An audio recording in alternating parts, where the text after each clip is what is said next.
RCAT stock analysis price predictions for Tuesday. Is RCAT holding stock a buy?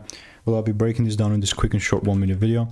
Having done well over 45,000 videos and 5 years of experience, I've seen what's working for me and what's not. I'll tell you one thing though, RCAT is nice bullish market, very nice. Even got a bunch of receipts in the Discord with about 13 receipts, so it's not small amount. But how things, like I said, mentioned would look like for me is if it came down, gave me a double break, will look to buy. Certainly here, that double break can also be from a little bit above, right? That's also is a way to look at it.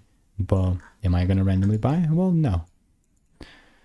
So let me know what is your opinion on RCAT. It's a beautiful bullish market, keeping an eye on it. And if you want to stay tuned and want to get free money making emails and insights, then just click the first link in the description and I will continue to keep you updated. So goodbye and enjoy.